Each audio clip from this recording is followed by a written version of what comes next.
It's time for another episode of the Tech Informist Podcast. Let's begin. Hello, everybody. I'm Kevin. I'm Sam. And on this episode, we are going to be talking about Apple's WWDC. Nintendo announces more online service details. Microsoft's Windows 10 Seashell. OnePlus 5 looking awfully familiar.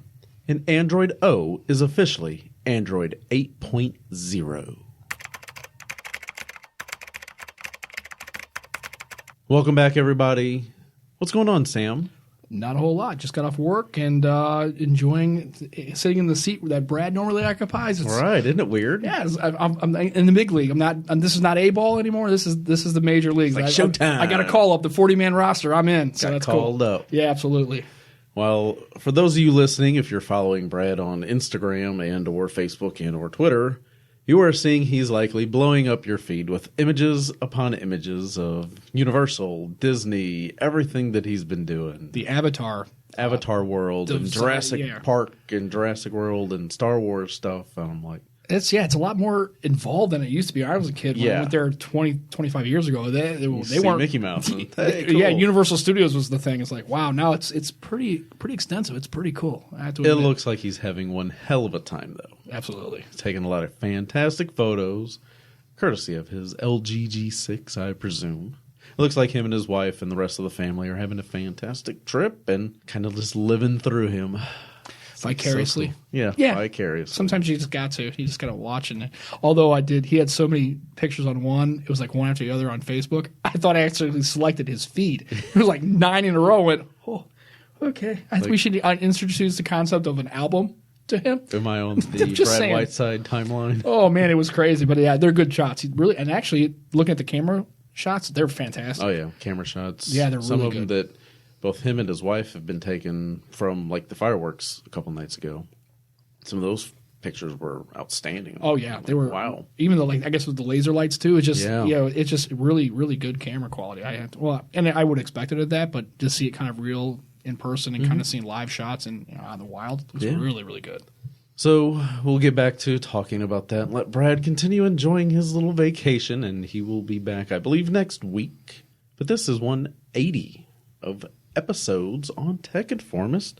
And like I said at the beginning, this is going to be a lot of WWDC thoughts because that's kind of the big thing that happened this week. Apple's big developer conference out in California, I believe is like San Jose is where they had it this time. Yeah, so I didn't catch where it was, but I know it looked, whatever it was, I'm sure it was awfully sunny and awfully nice weather, I'm sure, even though it was inside. Not too far away from their new campus that I presume this will probably be the last event that they'll have off that campus. Well, yeah, especially if they're spending all that money and having a nice new flashy area to go to. Why would you come off site when you can just do it right in-house? That makes sense. Exactly, yeah.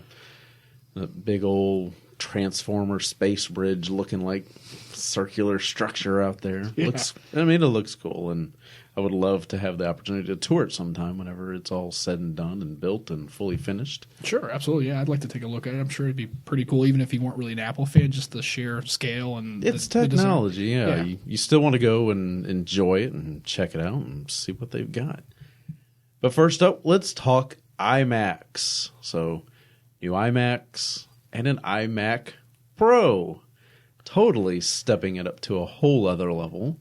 And that iMac Pro looks beautiful. I mean, obviously, I'm a space gray fan. I like space gray colors and stuff like that. I wish my MacBook Pro here was space gray. That'd be nice. I think everybody's a space gray fan. I have not, and I've talked to another gentleman I work with who's a real big Mac user, and he is beyond stoked about the space gray. If you're into design, I mean, I have a Surface Book, and it's definitely not that shade of gray. So I'm into design too. It's fantastically. I mean, it looks going to be, as always, solidly built. It's pretty, and we're talking. These are some just the entry level. I guess if you could call this an entry level iMac Pro, the specs are just ridiculous. It's ancient. It's crazy. I don't get it, but whatever. 4 Thunderbolt 3 ports with support for up to 2 5K displays, a 1080p FaceTime camera, real-time 3D rendering, Other specs start at a 5K built-in display, 8-core Xeon processors, Radeon Vega graphics, 32 gig of ECC memory, and 10 gigabyte Ethernet connection. What I think is funny, too, is the 8-core apparently is the entry level. Exactly. It goes to 10, and then there's one that's 18 cores. Right. 18-core CPU, folks. Just in case, in case you have to compute the end of the world or high-end. I mean, that's... Bitcoin mining. Yeah, or something. Because that's, you're bringing, that's like kind of, I appreciate it because, hey, if you can jam 18 cores and 50 gigs and thousands of gigawatts, I'm all into it. But, man, that's kind of gets the whole killing a fly with a sledgehammer kind of thing. I mean, really, this is obviously not a consumer-facing product. This is for real high-end workforce, real dedicated graphics folks. I mean, just even the barrier to entry is 5K. Yep, 5K to start. Yeah, and that's just the 8 core. I mean, I'm sure we don't have pricing for the 10 and the 18 core. Could be 7, 8 grand. Yeah, it could go to 7,000-8,000 easily. Wow. And like we had mentioned before, it's probably going to be somebody that is big into video editing, a heavy 4K resolution video processing. Right. It's going to be crunching those like crazy. I would love to see how it would just to compile like a 20-minute video. I don't know what the time frame is now. That's something that's out of my understanding. But what if you can do it in like minutes? Can you imagine just go up, get a sandwich between an episode on your favorite sitcom, the space between the commercials, and you come back and bam, your video's already compiled and ready to go. That's insanity. I mean, I know sometimes compiling hour-long presentations that I've captured at 1080p on this MacBook Pro, 16 gig of RAM, the mid-level i7, does really good. Mm-hmm.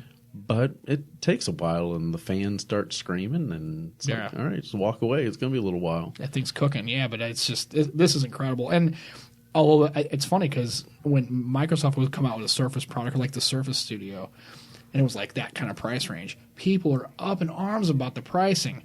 And when I mentioned it's like, yeah, this is the new Mac Pro. It's $5,000. They're like, yeah, not bad. It's like, not bad. It's $5,000. I was like, I don't get it. And I guess what it is I guess that's the disparity between, because there have been so many low cost budget options in the Microsoft space over the years. Lenovo and Dell, and even they kind of expect it to be kind of like entry level or mid range, right? Reasonably affordable, right? With everything from Apple from the day they came out of the grid. And out of the starting block, it's been high end, and they just. So I guess that's to be expected. And I don't know. I just think it's funny the disparity between mentioning hardware like this and then hardware like that. I would say a lot of that just boils down to Apple's reputation for quality hardware. When they release something, it is pretty much bulletproof. Oh yeah, and like I said, and to be fair, obviously this is the Surface Studio. That's more of a kind of a. I don't want to call it like it's not a class leading, but it's kind of like a new it's like a market because there's really nothing that articulates that way. It's really kind of designed for creating content. With this iMac Pro, you're not going to be tilting it down and almost leaning on it and drawing stuff on it. Right, and the funny thing is it's a $5,000 desktop essentially. Right, but the design isn't anything unique or anything. But what it is it's bringing a ton of hardware to the game. So obviously this is something that it doesn't appeal to me just because I'm not a Mac guy, and if I were, I wouldn't be in this neighborhood. I would be getting something a little bit in more. regular iMac. Right, I would be getting 21, 27 inch. I'm not even getting a desktop. I wouldn't even get a desktop Microsoft or a desktop Windows anything at this point.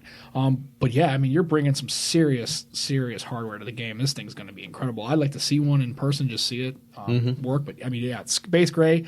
Honestly, that should just be any device that Apple makes should have a space gray option. Yeah, they should have a space gray version, and really that's about it. At least should be available for anything else. So yeah, it's incredible hardware. I'm impressed actually. And a matching space gray keyboard, matching space gray Magic Mouse. It looks like. Yeah, and I do like the fact that they give you, unlike some of the other products, they give you that option with all the ports. It's a lot of ports. It is. Even if you don't use them, it's better to have than not need than not have. So I appreciate that for a person that sees it. And for a company that's big on adapters. Right. Selling adapter accessories. Yeah. So I guess you got to buy these ports. Guess you got to buy a bunch of Thunderbolt cables, but hey, you know what? I like the fact that they have that option, that they give you that much without having to get a dock or any kind of hub or anything. I do appreciate that. That's pretty cool. And I think they mentioned during this as well that you can hook up to like 1 or 2 RAID arrays. Oh, of course. All the storage and stuff like that. No, yeah. I mean, didn't they have on one? I didn't see on here. It doesn't really say, but terabytes. We're talking like maybe a 2 terabyte drive. Up to 4 terabyte solid state drive capacity. Yeah, I actually, it's been a long time since anything came out of Apple that I was like, whoa. And I saw this and I read the specs and I was like, wow, that's pretty hardcore. Again, not in my wheelhouse price wise. You're about $2,500 higher than I could probably spend. I mean, I kind of bit my teeth spending $2,000 for a service book, and I thought I was like, ugh. But it's like, whoa, okay. But yeah, I would like to see this in person and kind of see how it performs. It's hardcore. I appreciate that. I mean, I was the same way with this MacBook. I mean, it was like $2,000 by itself. I'm like, I don't know. But when did you buy it? That was early 2015, I believe. So we're getting almost close. We're a little past 2 years. Yeah. And you're not in any position to replace it now. So, I mean, you're looking to get maybe 5-7 years of hardware. I think that's an investment well spent, honestly. Yeah, I would say I'll at least have it another 2 to 3 for sure. I mean, this Surface Book, I'm going to keep this for probably 5 or 6. I might pass it down and get something new. Well, that's what I did with my Alienware, my M14. I gave it to my daughter. That thing's, I think it's runs 6 like years a old. champ, probably. Yeah, it runs. Yeah, it's a little slow, but it's still kicking in. So yeah, it's pretty impressive. I have to admit, this is really, really cool. All right, so next we'll talk about iOS 11. We're not going to go in complete order of the keynote, which is available to watch if you would like to spend like 2 hours or 2 plus something. I think it was 138 minutes. So like that's 2 hours, 2 hours 18 minutes. Yeah, I think is what you've seen talks from all sorts of people. One thing that gets me about these Apple presentations, and I guess it's kind of the same with any big keynote presentation, it's like they intentionally give that pause so they can all of a sudden start having the people start clapping. I'm like, we don't have to clap for every single thing, right? And like I said, that's not an Apple thing. I've seen Microsoft do it. I've seen Google I/O do it. It's like this. Remember the old applause and the live studio audiences that have the applause thing? It's got to be somewhere, but now they just kind of go. There's that the little pregnant pause, and they put in there just so that this is where the clapping starts. It's almost like, hey, this was an innovative power switch we just put into this machine. Right. Why are you not applauding? Why do you not love me? I don't know, because you're a little weird, and who's untucking shirts and who's tucking in. I can't keep it straight. I don't know what's going on, but yeah, it's you can tell they built in. It seems like I noticed that more so with Apple presentations. I don't know. That they give that intentional pause. Well, they always got kind of it always feels like production. I don't know if I really want to almost like theater. It's impactful. And I actually honestly I like watching them, even though I'm not an Apple person. I don't really have their products. I think they're pretty interesting to watch. Now I can't sit through 138 minutes of it. There's just no way. Especially when it's like, well, I'm never going to have this. I'm not really interested in this segment and stuff like that. Right. So that's why I wouldn't go to the thing, because you can tell there was also varying levels of response. Like when they mentioned things, like when they mentioned, so we'll get to, they were like, the clapping wasn't as vociferous. It was kind of like, that's cool. It's kind of okay. Yeah, he's clapping over there. I'll clap too. Or the occasional, like somebody mentioned something and you hear a woo. It's like, yeah, the one guy out there. Who's that guy? And you're like sitting next to him going, man, really? What are you doing? Dude, that wasn't that cool. It's really not. So yeah, iOS 11. Yeah, that's some pretty interesting stuff going on there. I do like the fact that it seems like it's more iPad improvements. Focused, yeah, which is good. I think they needed it because pointed towards. Yeah, because some of those iPad ones are. Some of those, the iOS 10, I don't think really kind of focused on it, and I had some people really saying that iPad just kind of looks just basically essentially a large iPhone. So something about iPad just doesn't really do a whole lot to me. Maybe we'll get to that a little bit later. But some of the things that stood out to me were the fact that messages stored in iCloud. So if you, in fact, reset your phone or you go get a new iPhone or something like that, computer, it just all synced. You ain't got to worry about losing messages and things like that. That's nice. I like that. I mean, I know when I think every mobile operating system should have that. Well, yeah, it should just be baked in. I can't believe it's at 2017. We're still kind of like this is a new feature. Right. It's like Microsoft been doing that for years. Right. Well, I know whenever I restore my my Windows phone and I hook it up, it'll just start. Right. It'll just start populating everything messages. that you'd ever probably typed on your Windows mobile I device. think give it within the last month. I don't go like for all time. I just go with the last month because I figure anything that's pertinent would probably be within the last week or two. Exactly. So yeah, I like that. It's nice. But I think that's a really good feature. And I think honestly, to be fair, it should have probably been there a little earlier. But yeah, you would have thought that'd have been something back in 7, 8 when they started making the transition to the new visual effects and things like that. Especially too because they always talk about continuity between iMac and iPad and iPhone. I would think the seamless integration between the platforms. And honestly, to be fair, I didn't know that wasn't already a thing. I didn't either. I'm so it goes to show you learn something new every day. I like that. Apple Pay, you can now do person-to-person payments within the Messages app. That's cool. Not only is that cool, I think that is probably, and maybe I'm just a dork like this, but that's the one function that came through this in the keynote about ISO. I was like, how awesome is that? Mm-hmm. Yeah, I think it's seamless. I mean, I'm thinking, man, if I had a Windows phone, that's never going to happen. I think Google maybe will come up with something, but just the fact that I can just message you $20 and then you can turn around probably real time. Turn around if we're at like a coffee shop, instead of me handing you $20, I could text you a message with my iPhone to your iPhone, and you just get the money and then use your Apple Pay or use 7 of it and then put the rest in your bank. Or because it's just to me is incredible. The real neat aspect of it that they showed off during that was, and you kind of notice that with the Messages now, is the fact that if you send somebody a message with like, hey, you want to meet at 7 p.m. or something like that, it'll initiate, do you want to add this to your calendar? Right. So it's kind of working the same way that say, hey, you owe me $20 or whatever, and it just automatically brings up the little Apple Pay like keyboard option in the top right that, you can just click on that. It automatically populates that, hey, you're looking for $20 or the person needs you to send $20. Do that, authenticate, there it goes. It's awesome. I heard that and I was like, wow, now that is something that I could really get into. That would almost make me just want to use an iPhone all the time because of that function. It's not that I wouldn't do it all the time. I think more people that maybe do stuff like are really into PayPal or really doing like small business people. I think for small business people, Square Cash or something. It's awesome, and I think that's kind of a way to kind of get away from that. Just keep everything. Yeah, keep it inside there, where they can control it and they can track it and they can find out who's using it, who's not using it.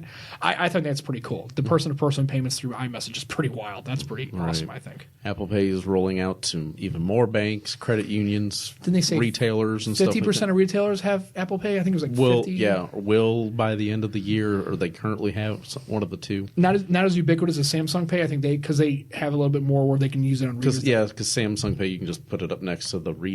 Right. So I think, as it gets more traction, I think, but that's pretty cool. That's neat. I'm still waiting for, like, I use Eagle Bank, which, in St. Louis, which was recently sold to Enterprise. Since I got a business account through Eagle Bank, for some reason I can't use that card with Apple Pay. And I thought, well, now that we're with Enterprise, maybe Enterprise is a little bit bigger, more future. Just Enterprise, like the car rental folks? No, it's just Enterprise Bank and Trust. Okay. It's another St. Louis facility. And I went to add that card to Apple Pay. Still not supported. I'm like, mother. So I'm thinking of just totally switching my banking to another bank just to support it. Yeah, I have to use that. I have Gank of America, and I call it Gank because that's what I call it. That's what they do, yeah. Don't Bank of America. Bad. Yeah. Just bad. Just my wife uses it, and I just go, whatever, I don't really care. So the only thing I do like about it is it's one of the few that actually supported Microsoft Wallet for my 950. Way back, so I had, and it has an actual app. It lost it for a while, but it's got a universal app, so it's kind of cool. But I just so I use Bank of America. Whatever, it works. I mean, it's fine. Yeah, well, Bank of America, that's a big nationwide banking institution, so that makes sense. Not a smaller local bank or credit union and stuff like that. But I am looking to switch. So I'm like, I'm not going to go to Bank of America. They just did me wrong in the past. No. Let's just say if you've got a home loan with Bank of America, don't expect them to help you out in any way, shape, or form. Any kind of loan, no. Oh, no. I don't have my home loan is actually the one thing I don't have with them. It's through another bank. Yeah, there is no sympathy there. Oh, yeah. That's for anything. They don't. Where's my money? They don't love you. No, they sure don't. Another thing, too, with iOS 11 is that it is dropping support for 32-bit apps. So all those developers that were at WWDC and all those iOS developers listening now, if you got 32-bit apps, you better get flipping them over to 64-bit. Otherwise, people aren't going to be able to download your apps on iOS 11. Now, my question is, do you think they knew that ahead of time? Like before this The keynote? developers? Yeah, yeah. I would imagine they get some kind of notification. So I guess my question is, why would you bring that up? Like, if it's a developer conference, which it is. It is, yeah. You would think, you mean to tell me that you expect that most of these developers, I'm sure there's some heavy hitters in the crowd. This is the first they've ever heard about, hey, by the way, guys, remember those 32-bit apps? Like, right. You got to figure, though, the majority of the people that are going to invest the time and the money to go to WWDC are they're probably already rolled over to the 64-bit. I'm sure they probably don't even rock anything at 32-bit at this point. But I'm just saying, I guess that's just for everybody else watching. Yeah. It makes sense. I mean, that's had an app that works just fine, but they haven't had to update it in 2-3 years because it just works. Yeah. Their app. Well, like I said, and kind of a segue to this is like, well, just the Microsoft announcement that they're no longer supporting Silverlight apps. Mm-hmm. So anybody who's rocking a Silverlight app, which isn't a big deal necessarily, but people, I found out, I didn't know this here, WhatsApp, I don't use WhatsApp, but apparently that's running on Silverlight, so that's going to go bye-bye. Wow. So WhatsApp's going to be in this position where it's like, okay, do we really want to even code a DWP app for Windows devices? Or, okay, you take away Silverlight, we don't care.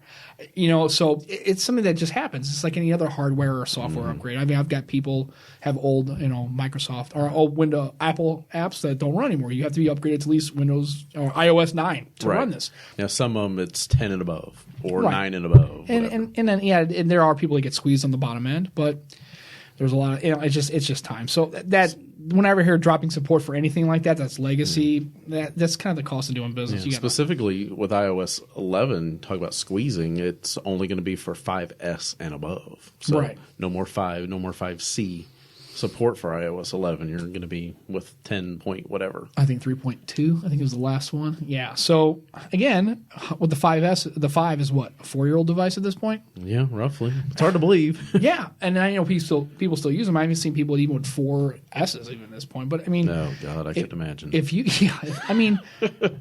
too little. I can't expect people to sit there and really think that after 4 or 5 or 6 years that they should realistically think a company should continue to support it. It just can't. Sometimes the architecture is just too. Yeah, it's the way people get up in arms about Android and not supporting certain Nexus devices. It's like, well, at some point you got to cut them off. Right. You can't just do it forever. Yeah.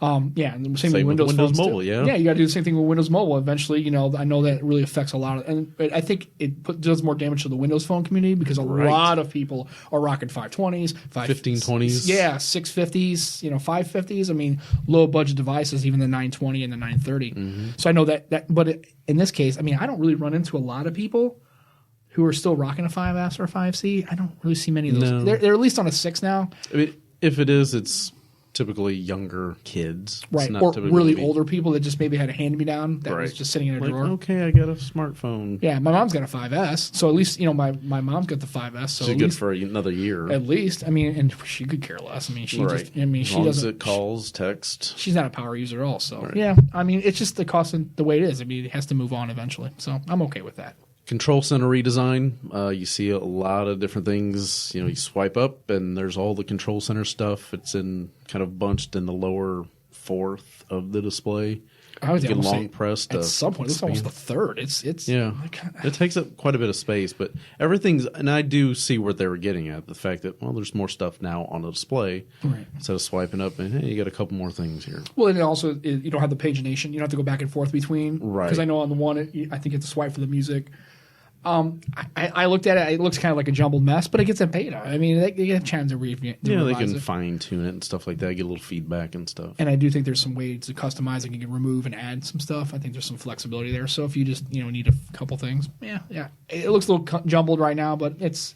You have to use it. You got to use it. And absolutely. I'm not going to use this developer preview. I'm not going to put that on my personal daily device. I'm just not there. I think I'll wait till probably beta, at least public beta 2, maybe public beta 3. If a 2 seems to be pretty stable, if I get some feedback, I might throw it out there. I figure it'll come out early October. Yeah, probably so. Maybe earlier than that. I mean, I don't know. Maybe September, October. But I'm in no hurry. iOS 10 is fine. Right. So obviously there's some more things too, camera, software, things like that. But I'm not going to go into everything with it. Obviously, if you would like to know that, we'll link to different things in the show notes. But we'll go over to Mac OS, and they showed off some interesting things that kind of stood out to me as well. And they're very creatively calling the next version of Mac OS not just Sierra, but High Sierra. Insert cricket's tone. Well, this was the first of the naming things with this. I go, okay, High Sierra, okay.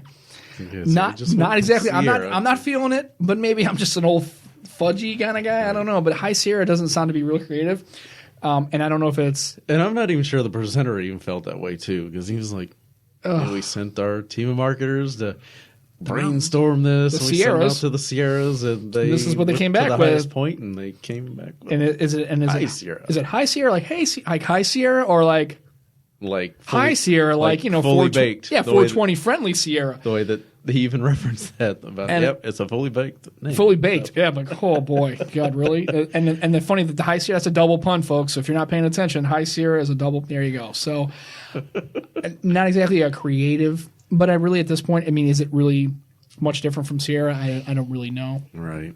And So- there was something else that they'd mentioned too. He's like, and we went from this, and now it's this too. Right. It's like, I was like, that was the second one that he threw in there. He's like, yeah, that's what we came up with. Right. I think, did I see that? I think they're going to go to, I think this one too, they're going to go to H.265 for codec. Yes. Yeah. So that's pretty cool. From 6.4 to Right, 6.5. that's pretty cool. Again, I guess here's the thing. This is why I saw this week coming up. I was like, oh man, we're gonna have to talk about this. I don't really know. I'm just not an Apple guy. I have an iPhone. I do like it. I do appreciate it. There's things I don't like, and obviously with anything, but I've never owned a Mac. I've never really used a Mac, so it's not that because I don't. It's just because I grew up as a Windows user. Right. Stayed You had there. no reason to switch over. Yeah, and I mean, I appreciate it. I just don't have a lot of experience using it. I think it's pretty cool. There's a good chance if I didn't have the Final Cut Pro license, I wouldn't have switched over. Yeah, so I mean, I even it's funny because when my wife went to buy a new computer, she had an old Asus, kind of just a $300. I told her, I said, if you want to buy a Mac, go for it.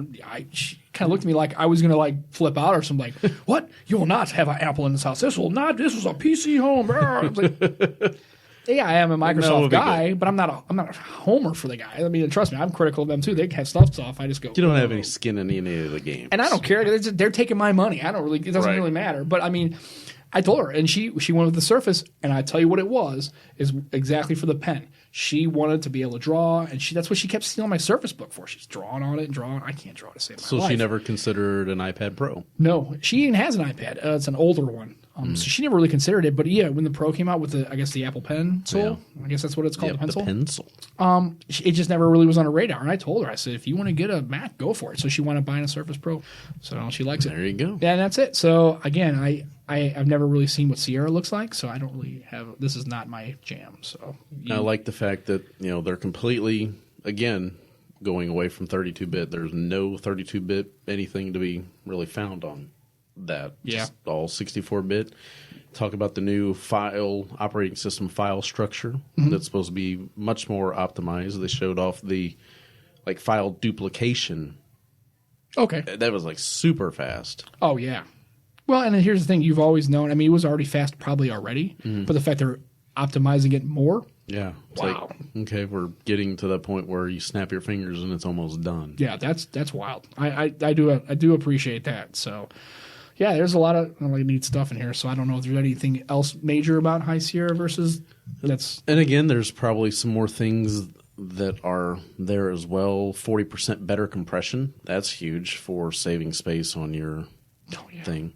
And here it is. It was metal. So they went from metal to Metal 2, which is a graphics game changer. So for your GPUs, it's going to take the visual experience to the next level, but also adds capabilities like machine learning, virtual reality, and external GPU support for entertainment and professional creative apps. So again, this all plays to that iMac Pro. Yeah. I mean, some of the stuff they're showing off, it's like, oh my God, I just can only imagine just how crazy it's going to be. Yeah. But there's betas available, I believe, for this as well. And messages and Apple Pay and Siri and all this stuff. Again, it's just all cross-platform between all the devices and stuff like that, all securely encrypted for safety and stuff like that. I can honestly say I've still never used Siri on my Mac because I just don't like Siri. But they're still improving it, and maybe it'll get to the point where I'll be like, okay, cool, I'll try it.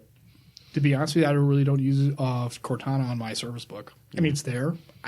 I don't think I really voice activated, so that's. I actually do that whenever I'm in my Windows partition on here. Okay. I will do that to open up like show notes and things like that, Word documents, Excel spreadsheets, stuff like that. Yeah, I know apps. Yeah, I guess I should just never. It never comes up. I guess I'm still just kind of like, and I don't do a lot of productivity or like a lot of work with my computer. It's really honestly just an entertainment thing. I play games on and stuff. So. And maybe I do need to get Siri configured on here to use it because Cortana works fine on Windows 10. Yeah, I don't know to me it recognizes the voice really good. Right, and I guess is there much difference between the Siri on an iPhone versus the Siri on a Mac? I would assume it's pretty much the same. Yeah, so I mean, if it works okay on your iPhone, I've had people say the response isn't always right.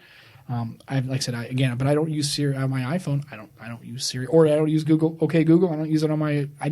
I'm not a voice activation kind of person. Mm-hmm. I just am not. I like Google Assistant. Yeah, I like using that. It's nice when my 6P is just sitting here just to say, okay, Google, and do whatever. Yeah. But, I just think Google works better than Siri. And Cortana, I think, still works better than Siri. And I think part of that with Google, too, is just the sheer pool of data they're getting in. I think it's just they've got 2 billion devices they're running some version of Chrome or Android. Yeah, so it's pretty cool. So, yeah, that we'll have to wait and see. But, if you're into Mac OS, this is probably your jam. If you're like me, doesn't have a lot of experience, it's okay. Some Safari improvements. They are saying goodbye to videos that autoplay. And I know that is one of the things that Brad and myself will come up to every time we're opening up links and things to talk about on the podcast is if you don't open it before we start recording, sometimes you'll hear the video on a website that's who knows where on the website just starts playing. Right. Yeah. Like, that's pretty cool. I do like it. So that's not bad at all. I don't want to be doing that, and maybe I'll swap over and start using Safari on here. Again, I don't know. We'll see. Browse faster, watch longer. I think it's going to be more optimized for battery life and stuff, and working itself to be more faster optimized browser. Let Siri be your personal DJ.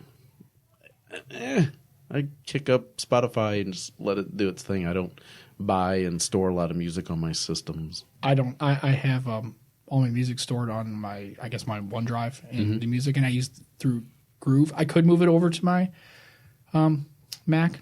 My iTunes. I just haven't, and I just don't use iTunes on my iPhone. I just use Spotify, or I actually have the Groove Music app. It works okay. If I want to have the stuff that I've ripped in my library, I can use it that way. So I should probably do that at some point. Yeah. Here they are mentioning now all your messages are always at hand. That goes back to the messaging history goes up to iCloud. So again, all synchronized across all your devices. Take notes, iCloud storage plans with room for the whole family. You can now share an iCloud storage plan with your entire family. Choose 200 gig or 2 terabytes and give everyone enough space to store photos, videos, documents, and more. Cool. I think there's a lot of teenagers that probably wouldn't want to have a shared anything plan. Yeah. Mom can access it? Nah, I'm not into that. I'll just go ahead and have no storage at all. Thank you very much. Exactly. Yeah. Yeah, so I'm definitely not going to be, I won't put the beta on this Mac. I use it for a little too many things to do that. I don't have secondary devices. Well, it's just like anything else. When the insider builds first came out with Windows 10, they told people you're rolling dice. They were even telling you are losing your mind if you decide to put this thing is a mess. Don't even try to put this on any kind of main device. You're out of your mind if you try this. Yep. And if you got secondary devices, great. This is where that comes in, your test device. Yeah. It's going to be interesting to see, and I'll get the update for that. I believe can't remember how far back it'll go for. I think it's everything that runs Sierra. Mm-hmm. If you're able to run Sierra on your Mac, you can run High Sierra. Cool. So good to go there. We'll see. Look forward to it. And let's see. Let's talk a little bit about watchOS. Yeah, they talked a lot about it, but honestly, the things that stood out to me the most was more Siri integration. Mm-hmm. Like like an almost always on kind of Siri feed kind of thing. Mm-hmm. And the fact that we're getting like 4 new watch faces. With the success of Mickey and Minnie Mouse, we'll now get Woody, Buzz, Jessie from Toy Story, and some kind of like kaleidoscope looking thing. Yeah, it's kind of a little trippy. Yeah, I don't like it. more health features and stuff like that, of course. But I'm not a health nut or active person. No. You look like it. I know, don't I? I mean, you're like ripped, man. You're like, it's like Lou Ferrigno going on over here. Not really. Yeah, me too. I had a Microsoft band. It's actually in my car. I took it off one day because it's just too big. It's a pain. It's just a pain in the ass. I don't know what else to say. Yeah. It's just like it bumps into stuff, and I'm like, eh. And but yeah, I saw the watch face. It's pretty cool. I mean, if you're into that kind of thing, and they have nice little motions whenever you open up the thing, and Woody climbs up from the bottom and Buzz flies in from behind and smacks him upside the head or something like that. I'm like, yeah, it looks cool. I'll tell you right now, I will say that if they had like a Three Stooges one. Oh, that would be awesome. Like, that would probably get me to swing into buying an Apple Watch. I swear. I'm such an idiot. I was like, yeah, what's going to get you in? Like functionality, health app? Nah, I'm thinking if I can get molar and curly, I'm into that. Right. If it has like, the like Pig Latin thing or the alphabet song, I'm in. I'm buying. I'm on board, man. All right, Tim Cook. There's one more for you. All you got to do. Yeah, and you're going to convert. You're going to convert a hardcore Microsoft guy to get your Apple Watch. Oh, yeah, just putting it out there. I have a feedback hub. I'm going to fire away. There you go.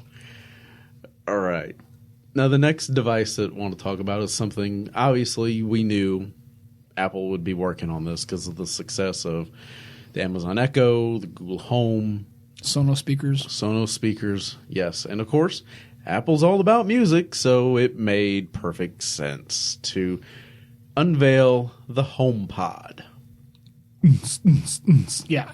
Okay. Is it big? How big is this thing? I don't even know, because didn't somebody say it was like half of a football? I don't even know. They have like size?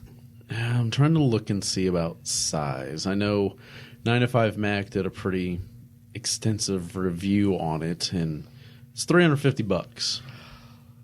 Oh boy! Again, if you're an Apple guy, you kind of this is kind of what you expect. I would expect that a piece of hardware from them is not going to be cheap, and $350 again. This is where I think I would probably maybe try it, only because I'm kind of an audio dork. And if it really sounds as good, I could go with this.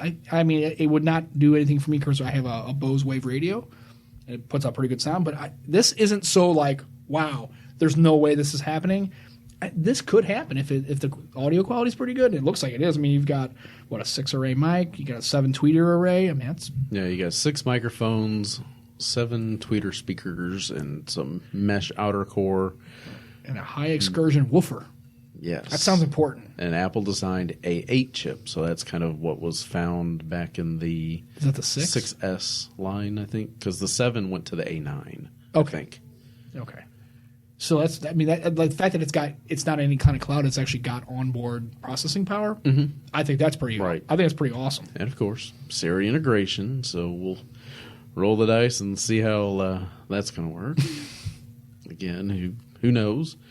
But yeah, $349 coming in December. Now, didn't it do also something too where it kind of detects, like if it's near a wall, and then it can change the array? That's what the 7-array mic. So like if you put it near a corner, because you're going to get echoes and stuff. Right, the rear firing. It kind of knows acoustically if I have it firing out of the tweeter right to this wall. It transitions to the front, so that way more of that sound doesn't have the bounce back and that kind of. Because honestly, intelligent. Very. It's a smart speaker. Is that? I will tell you, this is where number 2 name of awfulness comes through. HomePod. Come on. Yeah, man. They didn't really do a great job with naming this time around. That's terrible. HomePod. Ugh. And I did find that it is just under 7 inches tall. Okay, that's not too bad. No, that's not really that big at all. I don't remember exactly how tall this iPhone 7 Plus is, but can't be much more taller than that, which would be fine, which I think would put it probably a little bit shorter than Amazon Echo. Yeah. Because Echo is pretty tall because it's narrow. But you also have that Echo, the dot, right? The dot, yeah, the little hockey puck. Oh, again, I mean, and I don't think they're really competing in that space for this. This is not a direct, okay, because what is an Echo, like, $180. You got a Google Home, you can get those for like, I think $130, $140. Yeah, even maybe like cheaper, $115 if they're on sale. So obviously this is, you're not going dollar for dollar here. But it's good to see. I guess it's, what do you want? Do you want, I guess they're trying to think, well, you can have both. You can have the Sonos quality speaker, but you can also have the Echo.Alexa, Google Home kind of thing going. Again, everything's going to hinge on Siri. So I think that's why the push is so hard on Siri on your Mac, Siri on your phone, those improvements in Siri. Oh, Siri. Did you see Siri. Speaking of that, did you see the 2 new voice? There's a male Siri voice. Yeah, I did. I heard that. Now that's pretty cool. I don't know if I would switch to the guy voice, right? But and I did hear like talking to the ladies. The female voice, yeah, they said it sounded better. I didn't notice it from the recording. I didn't notice it. Now remember during the keynote, yeah, right? You're hearing a recording from a keynote, so obviously it's not totally fair. It didn't sound like different to me. Like holy cow. It sounded like a little bit more realistic, normal, I guess. Yeah, like more conversational, not broken. Right. So yeah, I thought that was pretty cool. So I guess that's really, because you have High Sierra, you've got this new HomePod, you've got your iPhone and iMac. You want to have all those. They really are probably going to do a push with Siri, and I think they also are aware that they are seriously behind Google and that Amazon Amazon, and really just they're really behind Microsoft. I think Cortana still is better. There's going to be Cortana-enabled speakers soon. So I think Apple, they're not really big on finishing third, especially to Google or Microsoft. Right. So yeah, I think that this is kind of something that finally I think they're pushing them. There's a lot. Yeah, it looks nice. White and space gray again. Well, so again, space gray. That's definitely what I'd go with. Well, and here's the thing too. I guess the part of that comes into if you're going to be buying. I mean, ideally, they would think, hey, you buy the iMac Pro, space gray. You buy your keyboard, space gray. You got your everything is now. Both of them coming out in December. Right, and that's on purpose, I think. There you go. And I think also, too, just like anybody else, they want to get the aesthetics there. Everything matches. Consistency. Yeah, if you're going to buy new stuff for your refrigerator or your stove, you want to make sure if you start to replace everything, you want to make sure if you're going to a metal theme in your kitchen, you want to buy a metal fridge and a metal stove and a metal cooktop. Right, everything stainless steel, same color, whatever. And I think like I said, I was talking to a guy, and he made it sound like space gray was like the color of like if that's a space gray 10.5 inch iPad, I'm in. 650, I don't care. I'm in. So I think it's good. I like the space gray. I think it's a good color too. So I do too. And again, HomePod is going to be compatible with 5S and later, running iOS 11. So again, you're 5 or 5C or older. It's time to consider bumping up. Time for an upgrade. Head over to Swappa, get yourself a nice, gently used device. Yeah, or not a gently used. Get one that's kind of beat up and it's got some miles on it. They can be like, wow, it's hardcore. They can be like teeth marks, Right. Mad Max look. Got some battle damage to it, maybe some like paint. Yeah, what the heck? Why not? Right. So I think it looks pretty neat. I would consider getting one. I don't know. I don't have any of them yet, but I would like to get one. I would think out of all the things they were mentioning, obviously iOS 10 will come, iOS 11, will come to my iPhone.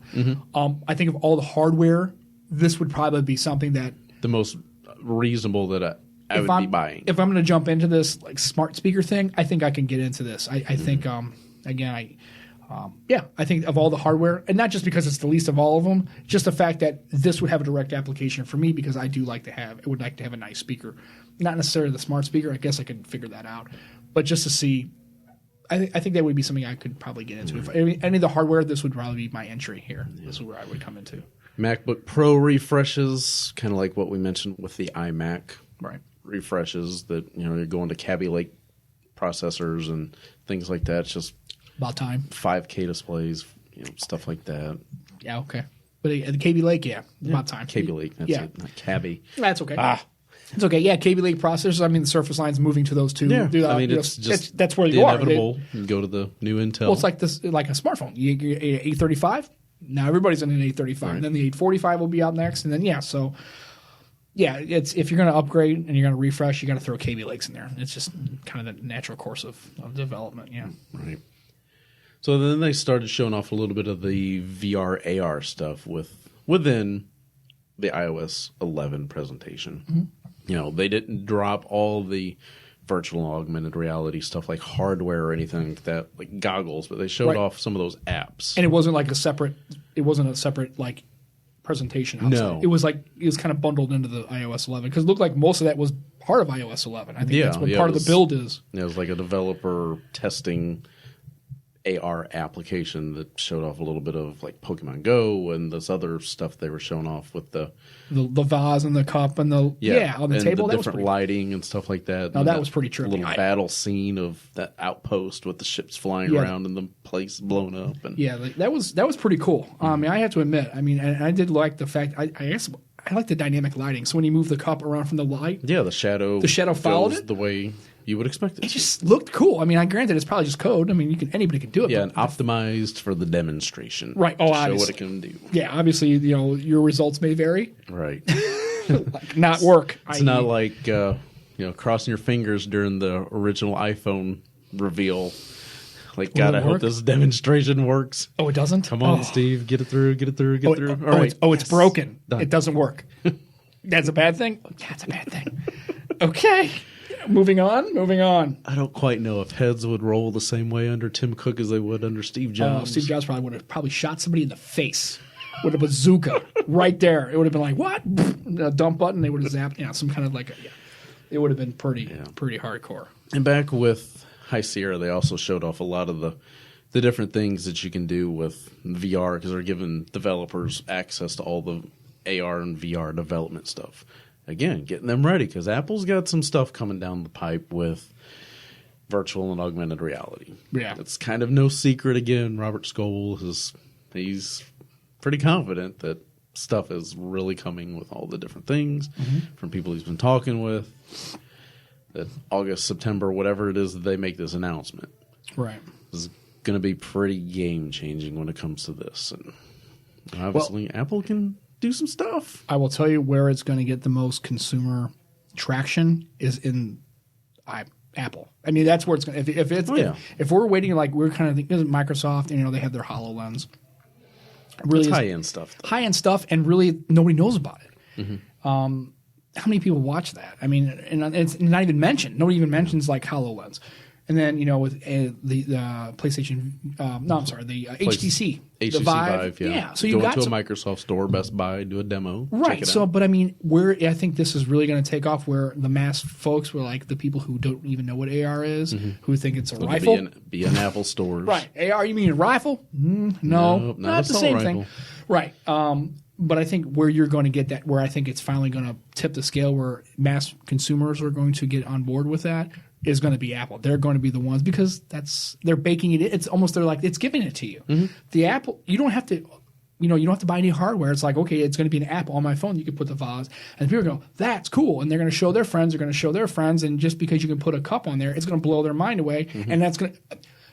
And I have two words for you how that's going to work. Does the words fidget spinner mean anything to you? Oh, my, yeah. Seriously. I've told you before how I feel about Apple. Apple's at the point now where they literally do not ever have to advertise anything. They literally have a keynote, put it out there, make it available for an iOS or an iPad, and it's like setting a torch on napalm. It's just gonna go, right? Because it just has its own groundswell. It's just how Apple is. So I think if you're an AR guy and you really want AR and VR to take off, you are excited about this because Apple making it almost accessible like that with really no barrier to entry. And it's no secret that some of the best developers in the world develop for Apple products. And they make it easy. Not poo-pooing on anybody else that develops for Windows and Android and stuff like that. But yeah, I think especially the fact that on that the demo with the vase and the cup, the fact that was on an iPhone or an iPad, to me was like, that it's going to be, they're going to push that just to your eyes. It's just going to be part of the iOS 11 experience, and it's going to be there if you want it. And enough people will play with it, and I think it'll be a game changer. I think honestly for that. I think the guy that came out from Peter Jackson's company that's working on a lot of this stuff. Oh yeah, that Alistair Cool. Alistair Cool said something along the way of just works. Yeah, it just works. Didn't he look awkward to you? It just looked like he did not want to be on that stage. Like, look, uncomfortable. I'm a tech guy. I'm really not feeling the crowd thing. I'm not the presentation guy. Yeah, I'm not that guy. I'm not like a Panos Panay, or I'm not a Tim Cook. I'm not a real. It's like he really a lot of looking down, a little shaky looking. Yeah, seemed like a nice guy, but I didn't. I can only imagine how nervous I'd be knowing how many people are going to be watching this keynote, knowing how my presentation is going to be dissected by everybody that's watching it, right, and discussing it after the fact. And I think I'd be okay. A lot of people. I don't know. I just because I don't really have any kind of reservations. Absolutely not. I throw it out there. I'm confident. Yeah, I've seen some of the feedback from it. Yeah, I don't care. Don't care. I know. I hear me every day. It's been 41 years I got it. I realize I'm a little intense, so it's cool. iPad Pro refreshes, like we said, of course, you're getting updated hardware and that stuff too. I mean, nothing stood out to me. I don't really follow the iPad Pro stuff because iPads have just never really grabbed my attention. Right. And I don't need to because, like I said, I have a Surface Book, so if I really want that tablet experience, I have. That's why I bought a 2-in-1 specifically for that. Right. A little bit big to do like some stuff with, like a tablet, but it's there if I need it, which I kind of like. So, yeah, it's just I've never been an iPad person either. App Store's getting a major complete makeover. First time in quite some time, really, that they're doing that? Probably a long time. So, I mean, it's probably more than, again, this is like when it comes down to the thing we were talking about earlier, like with the messaging everywhere, it's more than due. It gets a little stale. Yeah, so kind of looking forward to that, just to kind of check that stuff out. And one of the last things I do want to mention is the fact that Apple says that they have paid out over $70 billion to app developers. That's what it'd be. That's a lot of change. I think I got that in my couch. A lot of spare change. Not even $70 billion. That's a lot of money. It is. Yep. Now, it doesn't say over how long of a period that is, though. Well, you figure since the App Store came out. 10 years? Well, we're getting close to the 10-year anniversary, right? The original came out with the iPad Touch. But did they have an app store? Didn't it first? It didn't. Wasn't that like the first thing it didn't have? Well, with the iPod Touch, sorry. Okay. It did have. Yeah, you had to go somewhere to get apps. So. Okay.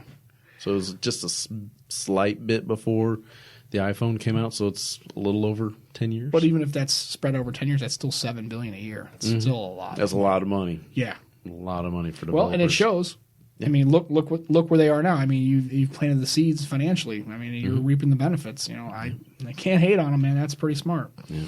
So, like I mentioned, we will link to the Apple keynote if you have not watched it, and let us know what you think about all these different Apple things. And are you excited about the HomePod? Are you excited about the iMac Pro and new watchOS and iOS 11 and all this stuff? Let us know. Just curious to hear what you think. Late last week, Nintendo announced, kind of ahead of the upcoming E3 gaming conference, that they gave out some more details on Nintendo Switch Online, which is now going to be coming in 2018, the paid version. So the paid version is going to let Nintendo Switch owners enjoy online multiplayer, much as you can now with games like Mario Kart 8 Deluxe, the upcoming ARMS, and Splatoon 2, as well as a dedicated smartphone app that connects to your Nintendo Switch system and helps you connect with friends for online play sessions. I'm not so sure how I feel about the whole aspect that I've got to have an app installed on my cell phone so I can talk to people that I'm playing on the line with the Nintendo Switch. Yeah, and I've never been a big fan of anything that Nintendo has done with their any online the code. Friend codes. Yeah, and this is the funny thing. Nintendo is one of those companies that never seems to ever get it. They keep doing the same thing. It's like, I want to get a Switch. I think it's pretty cool. I think it'd be a neat thing. But it's so yeah, you can play online with people. So what? I mean, this is not a new thing. They realize that PlayStation and Xbox have been doing this forever. Long time. Very, very developed. So I mean, if it was free, sure. 12 months, it's only $20, but there's also limited. It's not as functional. I don't know. I mean, I won't. Even if I had a Switch, I wouldn't play online with it. Well, I think for 12 months, a full year of membership is only, like you said, $20. That's a little over $1 a month. That's nothing. No, not considering what's nothing. $59.99 for Xbox Live for a year? If you pay retail, yeah. And I'm assuming PlayStation's probably that same. Yeah, PlayStation Plus is around that same price. Okay, so yeah. I mean, I'm in for $20 a year. 1 month is for $4, 3 months, $8. Obviously, they're pushing everybody to the year. Yeah. You're silly to spend $4 a month. To spend $48 as opposed to $20. But even on the 3-month membership, you're still at $8. That's still $32. So you're getting close to almost 60% more. Yeah. Why not? Yeah. I mean, if I were going to get it, it would be no sense to not get a 12-month membership. Right. So, like I said, you'll be able to play compatible co-op and competitive games online by signing in with your Nintendo account, and online play will be free for Nintendo account holders until the paid online service launches in 2018. So, that's pretty good. You're going to get whatever it is that they throw out online till the end of 2017, for sure.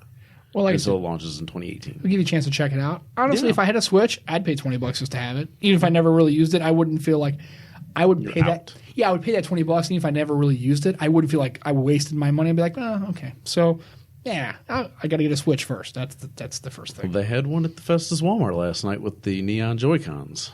Yeah, just saying, $2.99 right there. Yeah, I could get it. It's just I don't have a lot of time to play games, but I did check it out. I think I'm going to talk to my wife about it because Switch is nice. Yeah, I need to bring it in and let you try it out sometime. Yeah, it's pretty cool. Fun. Yeah, it looks pretty cool. So yeah, I might give it, at least for Mario Kart. Heck, that'd be worth it right there. So like they said, a new dedicated smart device app that's going to connect Switch and let you invite friends to play online, set play appointments, and chat with friends during online matches in compatible games, all from your smart device. And a free limited version of this app will be available for download in summer 2017. So summer 2017 begins on June 21st, roughly. Right. Yeah. So just a couple weeks away from the time that we record this. Get access to classic game selection. Now, most people know Virtual Console has been kind of in place since the Nintendo Wii, where you could go to the little Nintendo online shop and buy games for $5-10 or more, and you own it to that device. So now they're kind of making it sound like you're just going to get to play all these games with added online play. For example, Mario Brothers 3, Balloon Fight, Dr. Mario, and of course so many other games. I don't know what systems they'll do with this, because you look at it and you're like, yeah, I can see them doing Nintendo, Super Nintendo, maybe GameCube. I don't know. I don't know what all systems they can really do Switch wise. I think you could do GameCube. GameCube, maybe Nintendo 64 for sure. Oh, I think so. Yeah. I think I mean, heck, I used to play Turok, and they had like the 4 gig booster, the 4 meg booster, whatever it was. Yeah, a little booster card. It made it look different. I think they could probably. I think GameCube's probably where it's maybe going to be. Yeah. Maybe pushing it, because it's just never been a real big grab. I think I like the old classic games. I mean, I still remember playing like Gumshoe. Oh gosh. Oh god, yeah, man. I mean, I grew up. I mean, honestly, everybody who's our age, we're in our 40s. Right. You would be insane not to. This was it. Mm-hmm. I mean, you had a Nintendo. You were the kid that had the Nintendo block. You were the jam. I mean, that was where you went to play everything. So, I still remember them all. I mean, again, $20 a year, and if it plays out the way that it sounds, where you can just, I want to play this game. I want to play this game. I want to play this game. It's got access to all these online co-play. We'll say Mario 3 or something like that. Or imagine being able to play Blades of Steel or Double Dribble against online. Double Dribble. Or Ice Hockey. Bases Loaded. Baseball Stars. RBI Baseball. Oh. I don't know. Nintendo and the people behind RBI Baseball, they don't quite get along. No, it probably won't be available. Yeah, Tengen. Oh, that was all because of Tetris. Oh, God, don't get me started. Tetris. No. Which honestly was a superior version of Tetris. By the Tengen version? Yeah. Oh, really? I think so. I'll have to try that one out then. Yeah, good luck getting it, man. It's hard to find. But yeah, I remember that was a big old... Oh, boy. Yeah. So if this all works out, $20 a year is going to be a steal. Yeah. I mean, you can't... You almost just do it just because. I mean, just because. Hopefully we'll get more details at E3 coming up to kind of clarify some of the questions, mainly regarding the game selection, stuff like that. Because the way they originally made it sound, it was going to be you'll get access to a couple games, kind of like Games with Gold for a month, and you can do the online stuff, and then next batch will be available the next month, and you don't have access to the previous one. So I don't know. That's why I think it's got a lot of people questioning what they're doing with this. Sure. Next up, Microsoft's Windows 10 Seashell, not to be confused with like the ocean seashells. Right, not a seashell. Right. Adaptable UI in images and video, this is a quote-unquote Windows Central exclusive by Zach Bowden. Yeah, apparently he stumbled upon this somehow, and there's a video in case you ever want to check it out. It's about 6 minutes in runtime. It's kind of like what Continuum really should have been. Yeah, and I think it's getting back to the Microsoft One Core. I think it's like, okay, we want everything just to run. We don't want one set of code for all of our devices that runs a Windows product. I mean, and anybody who knows anything about Windows Phone knows that this is kind of where Microsoft wants to be, because honestly, they don't have a real good hold anymore. Obviously, in the mobile space. I would imagine the Windows mobile development team is getting smaller and smaller. Right, and I think this is part of that whole split between Feature 2. I just don't think Microsoft wants to put any energy into it. We just want to have one code base, push it out to every device, no matter what form factor, right? That's what the whole thing with Terry Myerson and all was, just one form factor. It's scalable. We push it out. It goes to your tablet. It goes to your mobile device. This whole, Windows 10 on ARM seashell thing. It's pretty interesting if you're into Windows and want to see what it looks like. Zach does a pretty good job of breaking it down and kind of showing you screenshots and stuff. Even the video. I'd say it's only 6 minutes long. If you're into what's different. I noticed that there is a landscape mode, which is kind of cool. And it looks like the Action Center. It's definitely, you can see just even from the interface, you can see that it's got a really big, huge live tile, large. And the fact that just when you open it up, it's got the same Windows 10 on the desktop kind of thing too. If you're interested into it, check it out. I'm going to wait. Obviously, I have an X3, so that's probably what's going to probably be the most apt to run this. It's pretty cool. But it's funny, though, like you mentioned before we started recording, the way that Zach kind of found this out was because Microsoft inadvertently pushed the red button and pushed out a insider update that was really just for an internal development build is what it was, that accidentally got released and apparently caused some chaos because it did not. I just didn't happen to download it. Lucky for me, like bricking and it was bricking boot looping devices. Yeah, it was bad. Where they had to go to like recovery console, the recovery. Yeah, it was bad. And I again, the tinfoil hat in me wants to say that nothing's ever accidental in anything. I think it caused a lot of damage to people's devices. But you got a lot of people talking though. I don't know. You got the haters coming out that always Microsoft, yeah. And again, that what I come down to is it was built 16.212 in case anybody wants to know. But what happened basically was, again, people that want to complain about Microsoft always will find a reason to complain, just like Apple people will complain about Apple. But the fact that you should be amazed that they're even releasing Windows Insider builds. Yeah. They don't have to do that. No. And I'm telling you right now, the reason why you have any iOS beta is because of this. Because prior to Windows Insider programs, I don't think Apple had any intention of ever having a public beta. Yeah. I mean, obviously, every platform should have betas and previews and stuff to test out because you can test out all this stuff in-house, but you're not going to get every different use case variation. Right. From different combinations of apps installed and people using their devices. And personally, also too, it was to also be a reporting tool for users. It was supposed to be so users could use it, see what was broken, see what they didn't like. I mean, part of the reason why they moved it, some of the UI looks were because of specifically in Windows because of people feeding back and saying, "Hey, we liked it." You get enough feedback, and they decided to change it. So interesting. Like I said, it gives you a little bit, but if you're still, basically, this is going to apply to a very few people who are still interested in this. I have a Windows device. I still will carry it until they have some iteration. What that's going to be, I don't know. But yeah, it's kind of interesting to see. But yeah, pretty cool. The videos are neat. I think it's kind of cool to see what can you get kind of a glimpse of what could be. Yeah. I mean, again, it's always nice to see that Windows mobile start screen, that home screen.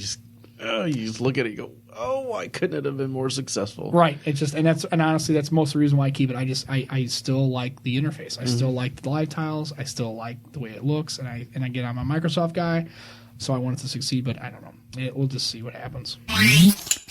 What's old is new again? I don't know if that's kind of how you would want to classify this next story from OnePlus. They are getting ready to officially unveil the OnePlus 5. And it looks awfully familiar if you look at it from behind. Yeah, I can't quite place it. Actually, I can't. It looks like an iPhone 7. Say, oh, wait a second. Just let me take off my case on my iPhone 7 Plus. It is uncanny. Almost to the point of the website that we're reading this article from, they actually kind of in a joking says OnePlus is set to debut the iPhone 7 Plus, and it's scratched out. Right. It says OnePlus 5. It is, except for that antenna band, honestly, if you cover that up with your finger, there is probably not a person on the planet who wouldn't think you had an iPhone. Right. And I mean, I've seen side-by-side images, and it's like, yeah. I mean, the spacing between the LED flash and the little one of the rear microphones it's a little bit narrower than the iPhone. I think it's spread out a little bit more. Right. And then, of course, on the back of the OnePlus, there's the OnePlus logo instead of an Apple logo. But other than that, it's not a whole lot really different. Button layout. The dual camera look is very similar. Like you said, the button layout's really the only way that you can tell them apart from the back and the antenna line. I'm just more concerned about the price because this was always to be the affordable flagship, and I know as we've gotten higher specs, that price has incrementally increased over time. And now I'm curious to see what it comes out with price-wise. Would I buy this phone? If I was in the market for an Android device, I would take a look at it. I've owned a OnePlus. I had a OnePlus 1. The call quality was terrible on it, and I think it just had a bad unit. So that's not fair. I did like the build quality of the phone, and I did like the software experience was good. And I like the fact that it was pretty easy to pick up. But yeah, as far as on this one, man, oh boy, and it comes back to that the mobile smartphone, I guess, homogeny of devices starting to kind of dial into that. They kind of look the same, except for obviously the S8's got that, the curved glass. Right. But I mean, really, this isn't the first time. Remember the HTC A9 came out a few years ago. Spot on. Which Brad had. Yeah, the spot on. It looked just like an iPhone 6. It was almost exactly the same feel and everything. It was almost creepy. So that's not uncommon. So again, I like to see the pricing. I like the specs are nice. 835, 8 gigs of RAM. Everything you expect in an Android device, but it's still an Android device. It's still going to do the same thing that your Android device does. It's like Apple. They all do the same thing. It just comes down to hardware. I do like the fact that there's some variance in that hardware segment for Android. It won't be a phone I'd pick up because, like I said, I'm still stuck with my Note for a little bit while longer. So, but it is a big design change from previous OnePlus devices. Oh, especially if you look from like the OnePlus One to this one, it's not even, you couldn't even tell it's the same company anymore. No, which is a kind of a shame. I kind of dig the OnePlus One as far as feel and texture. I thought that sandstone black was pretty cool. So we'll see, but it's pretty close. Almost to the point where people even saying something about lawsuits. I'm like, I don't think that's going to fly. Yeah, I think a lawsuit might be stretching a little bit. I don't know if Apple would really want to go that far with it. I don't think so. I don't think Apple really cares. If this was more of a Google, maybe a Pixel situation, or maybe Microsoft. Sell your few 100,000 or whatever it is. And in China. Be good to go. Again, like I said, it comes down to it when I told you about last week. If it's not in a carrier store, it's just not going to be available. Right. And it's not going to be a huge success. How many OnePluses have you seen in the wild? About 3, maybe 4. I've seen a handful. One guy where I worked had one, and that's it. But you're not going to see it that much. So when you see it, you're like, oh my god, you've got one of those phones. You changed? Why did you change? Oh, iPhone, huh? No, it's OnePlus. Oh, okay. Exactly. Now it's like, hey, I always thought you were an Android guy. I am. It just looks like an iPhone. Yeah. Okay. But yeah, it's pretty close. But again, like I said, I'd like to check it out, but it probably won't be something I'd pick up purchase-wise. Android O is officially going to be version 8.0, but we still don't know the name. It's got to be Oreo. I know it's got to be the Oreo. Most sense. It's got to be Oreo because you had the precedent with Kit Kat was a brand. Yeah. Oreo probably, although marshmallow nougat. I don't think Oreo really needs to be like brand pushed. They don't. I don't think anybody pushed. really doesn't know what an Oreo is, but I think it would make the most sense. Unless they're wanting to push a special flavor of Oreo, which they routinely come out with all those special flavors. Why do they have special flavors for anything anymore? I guess I'm just crabby. I don't know. You just get off my lawn kind of guy, aren't you? Yeah. Well, of course, it's going to be I don't think anybody didn't know that it was going to be that. All right. So with the most recent developer preview, now it officially says Android version 8.0.0. As opposed to like 7.2 or 7.3, which I think they've done before. Yes. They've gone to 5.1. And they're like, okay, this isn't going to be 7 point blah, blah, blah. It's really going to be a completely new version. Right. And let's see. So it's got some interface changes, tweaks to the notification system, under the hood performance improvements, and more. We'll have to see later this summer, I guess, late summer, early fall. I guess, again, that late September, early October time frame when they'll come out with new pixels and things like that. And the offset Apple's launches and stuff like that, too. Yeah, makes sense. Can't have one without the other. That's yep. how it always goes. But if I were... I wonder if I wonder if Las Vegas has a line.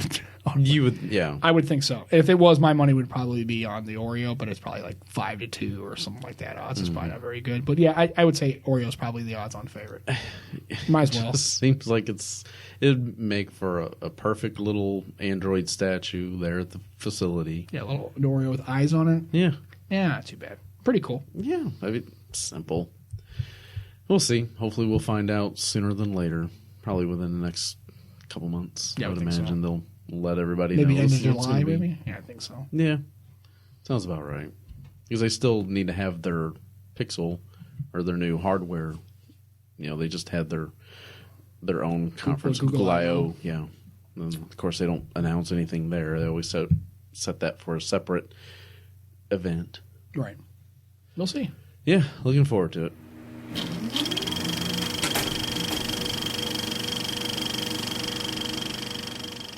All right, it's time for app entertainment and hardware picks. Not really a whole lot of stuff to talk about, but for you Luke Cage fans on Netflix, Season 2 has begun filming.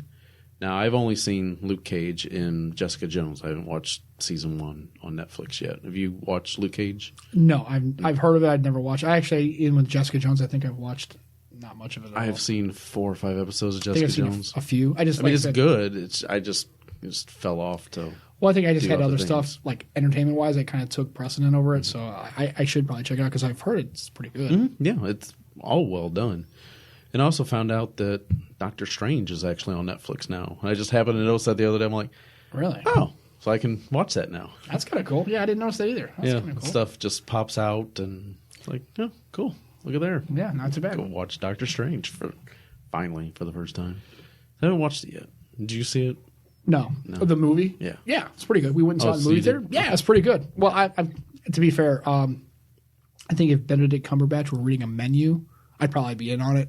I kind of one of those guys with the voice that you just listen to just talk. His voice and his demeanor and the way he does his acting. Like I said, I'm a big fan of the show Sherlock. I mentioned it last week. I just like what he does. I think he was great as Khan in Star Trek. I thought it was just fantastic. Yeah. So yeah, I'm a big Benedict Cumberbatch fan. So it's kind of unfair. Heck of a name. Yeah. It's very British. Right. God, it's like having a Mini Cooper beat you over the head with a scone and bad teeth. I don't know what else you got going on, but yeah, it just screams. Yeah, a spot. It just screams a British name. There's no other way you couldn't have a bill. Yeah. There's nobody in your neighborhood that you grew up with named Benedict. Probably if they were, they'd probably get their head kicked in. Right, going all the way back to Benedict Arnold and stuff like that. That's why it's not a popular name. Right. It's just he's definitely very British, but I do like it. So yeah, he's a popular actor. Right, and he does really great work. So yeah, Doctor Strange. If you haven't watched it, it's a pretty entertaining. Yeah, I need to check it out then. Maybe tonight. I don't know. I should be home at a decent hour if you can stay awake. I don't think if I can stay awake. Yeah, I was pretty tired before we even started recording, and it's only 6:30 at night. Well, you are Central Time Zone. What, plus 40 now? 41. Yeah. Yeah, it's time for your banana broccoli shake, a beige pajamas, and a nap. It's 4:30. It's time for euchre. Let's get in. Sun's down. I need to go down. Sun's down, guns down. That's right. Okay, gotcha. Next up, Monument Valley 2, a very popular game on Android and iOS, is now available on iOS only at the moment, and it's available for $4.99 on the App Store. Yeah.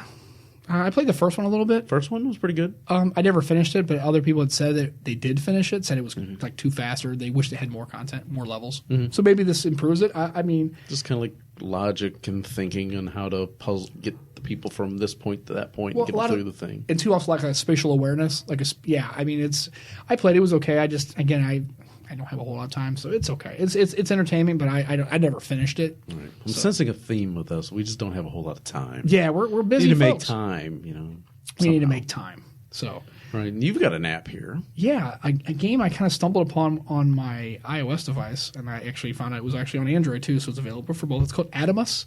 I think that's how you say it. Atomas. Atomas. Yeah, it's kind of cool. It's like you start out with its elements, like hydrogen, periodic table. So it's kind of educational, I guess.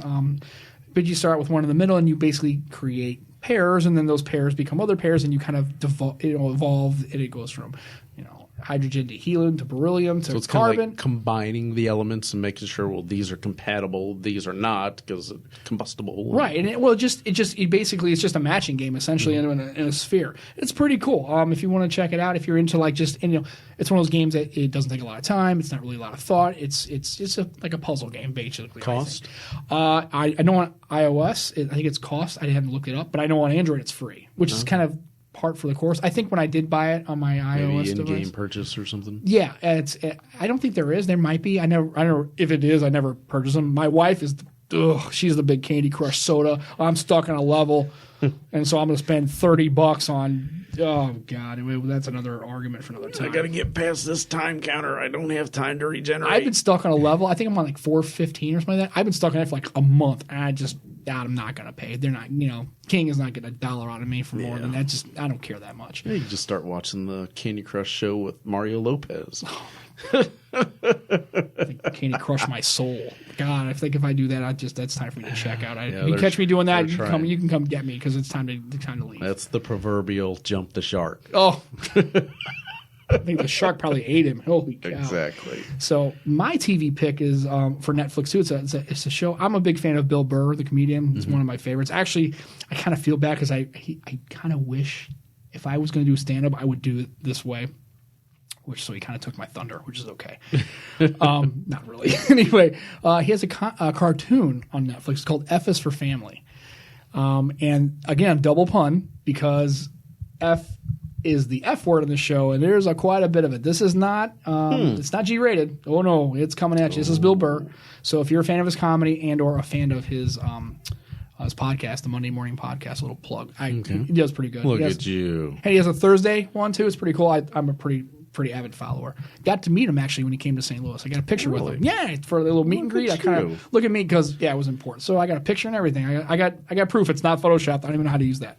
So it's on season 2. There was a first season. I think it had like 10 episodes. This one's got like 10 or 12 or so. Okay. If you're into kind of irreverent kind of comedy, it's set in the 70s where he's like, the kind of like Roseanne. He's like, oh, I'm a dad, but I'm like down on my luck. And then, the teenage son and the younger boy and the girl. So it's that kind of, if you're into that kind of thing, like a Family Guy or kind of thing, it's kind of in that mold, a little bit more, obviously Netflix. So it's a little bit more, has a little bit more profanity in it, obviously. But I think it's funny. My wife absolutely hates it. Loves Bill Burr, hates the show. Ironic. So Bill Burr and Laura Dern, she's on there. Interesting. Yeah. Animated. Nice. I might have to check it out. It's pretty funny. Yeah. Looks like it's on 3rd season, or they got 16 episodes out already. Yeah. So it's pretty good. I think it's season 2. I think the first season's, So they're about 20, 22 minutes, so they're not too heavy for viewing. So yeah, check it out if you're into that kind of thing. I laugh. I get a good kick out of them. They're fun. Animation kind of reminds me of King of the Hill a little bit in a way. It's kind of got that King of the Hill, Family Guy kind of situation. It's animated, so pretty irreverent. It's pretty funny. Yeah, might have to check it out. And that Atomus, or however you pronounce it, is free on iTunes. I see that. Okay. And there are in-app purchases that you can do for various reasons. So there you go.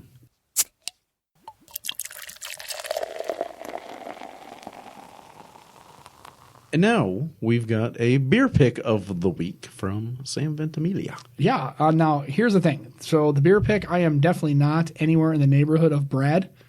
He is a connoisseur. I am just a drinker. So he's a connoisseur. You're a consumer. Yeah, that's right. I am I'm the consumer. So anyway, I had one last week. Was a shock top, local.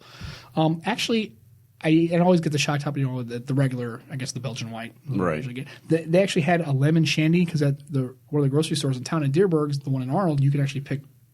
Yeah, you can pick pick your own 6-pack, which is kind of nice. So that for people like me, I can try out stuff and not buy a beer and go buy a 6-pack and take a swig and go, God, this is kinda awful. Like Not Your Father's or what are the other? Oh, the Not Your Father's Rupert was terrible. God, it was like drinking cough syrup, and it was like bad cough syrup. I couldn't take it. So it was kind of nice. So I saw they had a lemon shandy version of the shock top. Very, very good. So it's a summer release. Yeah, so somebody who is really not Brad is into I don't have a clue how many IBUs. I think it was 5. None. It says no IBUs. It's 4.2 ABV. Yeah, so I figured you'd pull that up. So for me, I'm not really a hoppy beer kind of guy. No, Brad's real hoppy IPA kind of guy. I like IPAs and stouts and porters and I can drink them, but man, Weiss. Right. And you can poke fun all you want, but I've done the whole Anchory Orchard and Woodchuck. I know those are kind of I've done all that, and that's kind of that was my kind of gateway to drinking beer because until then I really didn't drink anything like that. I was more of a margarita kind of guy. And liquor mostly. Okay. But it's for a person that just wants something that's light, doesn't have a whole lot of. I mean, it was actually pretty good. My wife, ironically, we just spent some time in Germany, and said she was actually at a place in Germany that served beer that was literally half lemonade, half beer, half like a pilsner.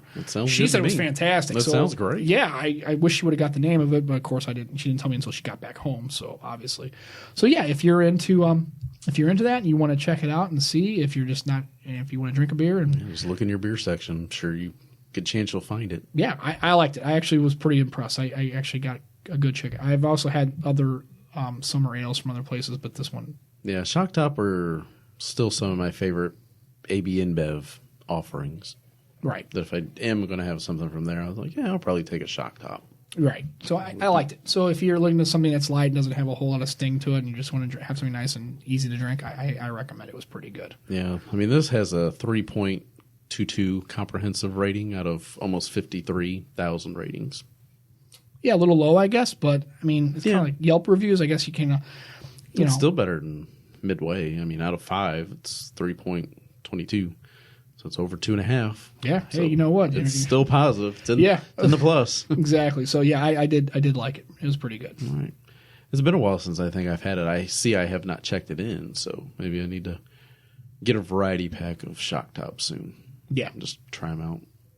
Yeah, I saw there was Langenhuels. Is that how you say it? Langenhuels? Leinenkugel. Yeah, I saw they have grapefruit and they've got a whole lot of stuff like that. I'm not into the grapefruit. That's one fruit that I can't stand. Everything else. Remember which flavor in particular that Vernon likes. Vernon Smith MS Mobile Show. Yeah.